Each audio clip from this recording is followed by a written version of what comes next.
Chapter 1. Hollywood Comes to Paradise. Now to him who is able to do immeasurably more than all we ask or imagine. Ephesians 3, verse 20. Surreal, Tom said. That is the word my husband used a lot to describe the swirl of events that have swept up our family during the last 7 years. This was the word he used on a recent spring morning to describe what took place on the pristine, exclusive grounds of Oahu's Turtle Bay Resort. Turtle Bay is much like the 5-star resort on Kauai that Tom has worked at as a waiter for so many years. But now he was waiting in a golf cart for his partner. As usual, he had one eye on the crystal blue waves peeling along the point. He smiled and made room for his partner. He had never met this man until today, but he couldn't shake the feeling that he already knew him.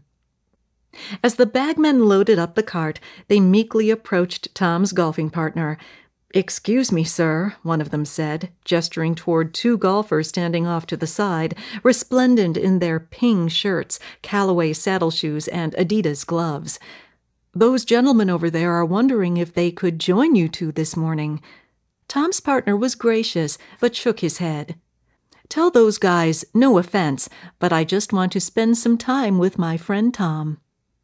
Then, actor Dennis Quaid, who had been hired to play the role of Tom in the movie Soul Surfer that was about to start filming, slid into the driver's seat of the golf cart and spun the ignition switch. Off they went. Tom tried to remember the movies he'd seen this iconic American actor in over the years. The Rookie, Dragonheart, Far From Heaven, The Big Easy, Vantage Point, Flight of the Phoenix, Yours, Mine, and Ours.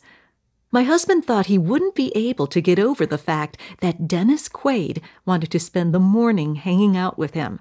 But as the day progressed, a connection grew between them that went beyond a Hollywood actor researching a role.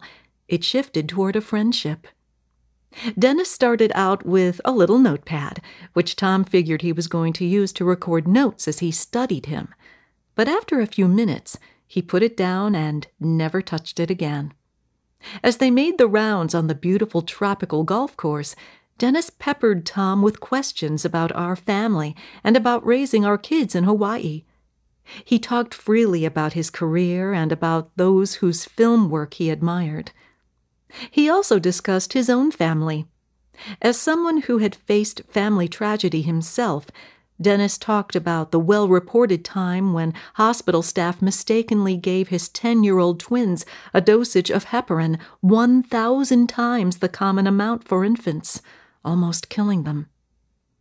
Tom listened quietly as the persona of an actor and Hollywood personality melted away, and Dennis simply became a loving father who had nearly lost his precious children. Dennis explained, between the sand traps and putting greens, how he had ended up playing the role of my husband for the movie. "I was playing with my kids on the living room floor one morning when your daughter, Bethany, came on a television show. I remembered that a shark had attacked her. I turned up the volume. When I heard what she had to say, I realized what an amazing young girl she was. Her story touched and inspired me more deeply than you can know. When the show's host said there was a movie in the works about Bethany, I thought, now that's something I'd like to be a part of." Tom said that Dennis got quiet, even misty-eyed, as he recounted it. Tom could sense the power of the moment and remained silent. When Dennis spoke again, he turned to Tom and grinned that famous bright grin and said, "Wouldn't you know it? A few weeks later, my agent called and told me that the producers were wondering if I would like to be a part of a movie about an impressive girl named Bethany Hamilton from the Hawaiian island of Kauai. I jumped at the chance." Tom said then, and again when he got home, it was a God thing. In our wildest dreams, neither Tom nor I could have imagined the events that have unfolded in our lives, nor could we have imagined the path our journey would take as a family. I don't mean just the well-known shark attack on an early Halloween morning in 2003.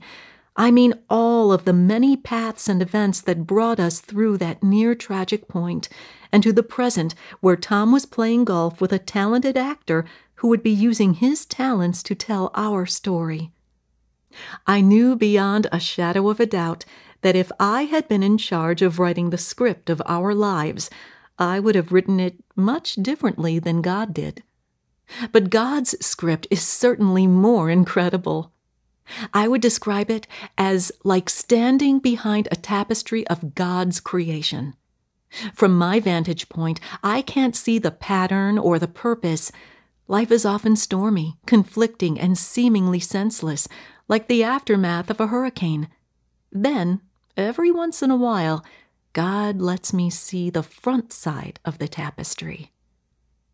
I know that even my husband's playing golf with Dennis Quaid and the way Dennis seemed to have been summoned to play the part of Tom has been God orchestrated.